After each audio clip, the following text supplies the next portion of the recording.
తాజాగా వచ్చిన report unconfirmed, ఇంకా నిర్ధారణ జరగాలి. చిట్టగాంగ్ అడవుల్లో ఈ అమెరికన్ ట్రూప్స్ ల్యాండ్ అయినాయి.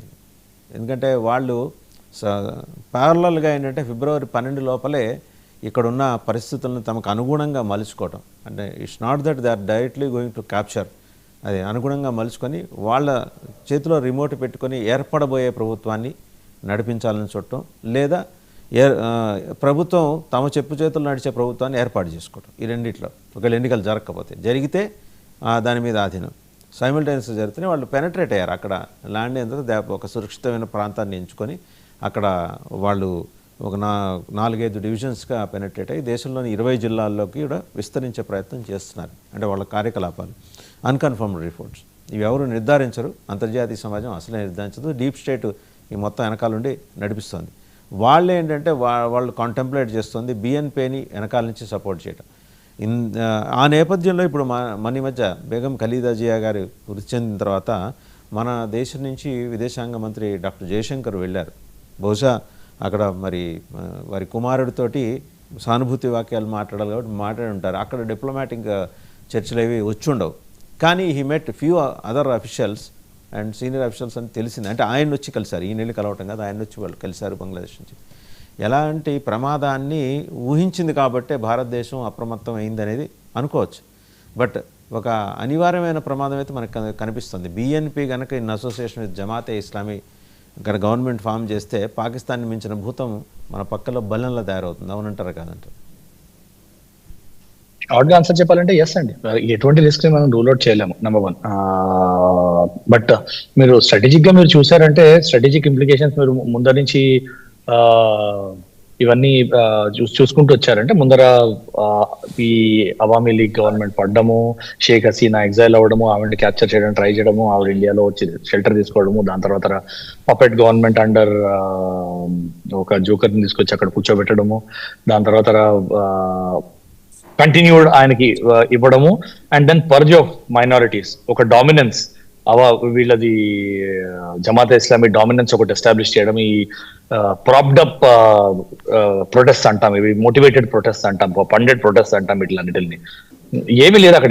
ఇష్యూ లేకుండానే మైనారిటీస్ మీద అట్రాసిటీస్ చేయడం అనేది they are all funded, clear గా తెలుస్తుంది. దాని తర్వాత ఒక కైండ్ ఆఫ్ ఇన్స్టెబిలిటీ తీసుకొచ్చి ఒక హీరోని బయట నుంచి తీసుకొచ్చి, ఎవరు తారిఖుర్ జియా కానీ తారిఖుర్ జియా అతని పేరుతో ఖలీదా జియా కొడుకు, ఆయన మీద 84 or 85 counts of corruption and mall practices allegations వేస్తే జ్యుడిషియల్ కమిషన్ వాళ్ళ వేసి అలిగేషన్స్ వచ్చి కోర్టు ఆయన్ని గిల్టీ అని వస్తే ఆయన ఒక సీక్రెట్ డీల్ సైన్ చేసి ఎగ్జైల్లోకి వెళ్ళిపోయాడు 2008లో.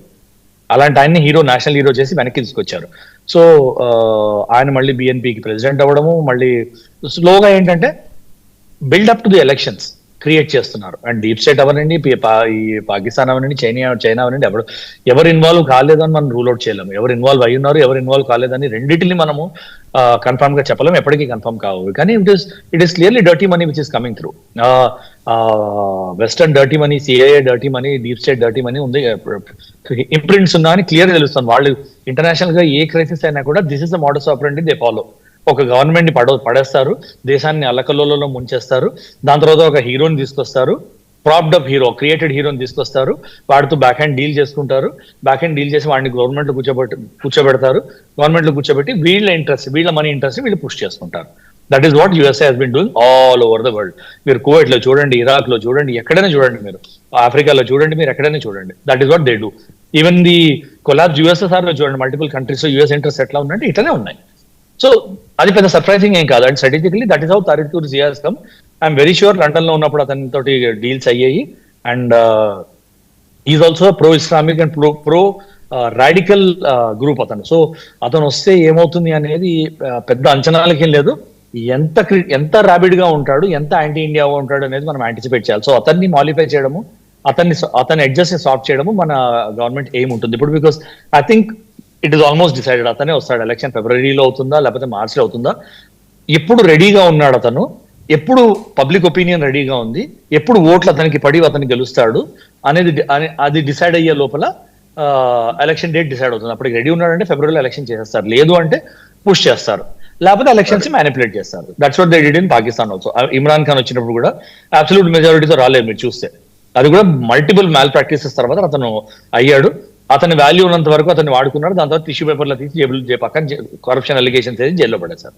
And that is what unstable states are. అంటే అన్స్టేబుల్ స్టేట్ ని ఇట్లానే మ్యానిపులేట్ చేసుకుంటారు ప్రపంచం అంతా. ఇంకా అట్లాంటి టైంలో మనము ఇంటర్నేషనల్ కమ్యూనిటీ అని లేకపోతే నాటో అని లేకపోతే యూఎన్ అని మాట్లాడి వేస్ట్, ఎందుకంటే these are all dead bodies. వీటి యాక్షన్ లేదు, వీటి వాల్యూ లేదు, వీటి పవర్ లేదు. యుఎన్ లో most powerful are those countries which have security council vote ఉన్న వాళ్ళు. ఆ దేశాలు ఏమనుకుంటే అది జరుగుతాయి అంతే. ఆ దేశాల్లో ఏదో ఒక దేశం డిసైడ్ చేస్తే US has been running UN అంటే దాని పెద్ద మనకు సీక్రెట్ ఏం లేదు. So US has been running UN. So UN గురించి ఆలోచించలేదు, మన ఇంప్లికేషన్స్ ఏంటి అని మనం చూసుకోవాలి. సో బంగ్లాదేశ్ అడవుల్లో సిఏఏ దిగినా లేకపోతే అమెరికన్ ఫోర్సెస్ దిగినా కూడా వాళ్ళ ఫండమెంటల్ ఆబ్జెక్టివ్ ఏంటంటే వాళ్ళకి ప్రో గవర్నమెంట్ ఉండాలి అనేది ఒకటి వాళ్ళ ఫండమెంటల్ ఆబ్జెక్టివ్. టర్మినల్ ఆబ్జెక్టివ్ ఏంటి? టర్మినల్ ఆబ్జెక్టివ్ ఇండియాని కౌంటర్ బ్యాలెన్స్ చేయడం, ఇండియా పవర్ ని కౌంటర్ బ్యాలెన్స్ చేయడం.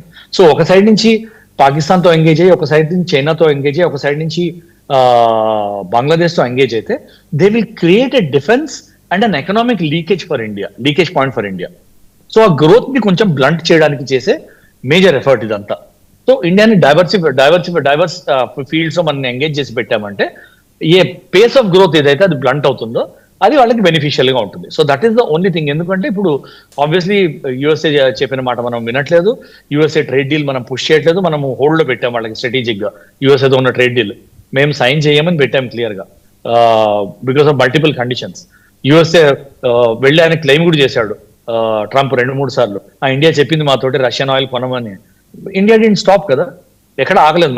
మన ఇంట్రెస్ట్ మనం చూసుకుంటున్నామని క్లియర్ గా చెప్పాం. మా ఇంట్రెస్ట్ ఉన్నంత వరకు మేము కొంటాం రష్యా ఆయిల్, ప్రపంచంలో ఎవరికి చెప్పే హక్కు లేదు, యూరోప్ కూడా ఉంటుంది, యూఎస్ఏ కూడా ఉంటుంది, వాళ్ళు ఆపిన తర్వాత మేము ఆలోచిస్తామని చెప్పి క్లియర్ గా మెసేజ్ ఇచ్చాం మనం. సో అది దట్ ఈస్ వన్. థర్డ్లీ మీరు ఒక మంచి వ్యాలిడ్ పాయింట్ తీశారు, జయశంకర్ గారు వెళ్ళడం అక్కడికి. ఇట్ ఈస్ అట్లీస్ట్ నాకు ఇంటర్నేషనల్ పాలిటిక్స్ లో స్ట్రాటజిక్ అఫైర్స్ లో ఎమోషన్స్ కి స్పేస్ లేదండి. It is all about optics and strategic posturing. So Jaishankar వెళ్లే పర్పస్ ఆవిడ ఖాలిదా జియా పోవాలని తెలిసిందే. She was almost on the death bed for very long time. ఏ టైంకి పోతారనేది that time was only not known. So Jaishankar ఇప్పుడు ఈ అన్స్టేబుల్ పీరియడ్ లో వెళ్ళారు అంటే ఎందుకు వెళ్ళారు అంటే, and Khaleda Zia was not a sitting prime minister anybody. So అంత ఇంపార్టెన్స్ లేదు. బట్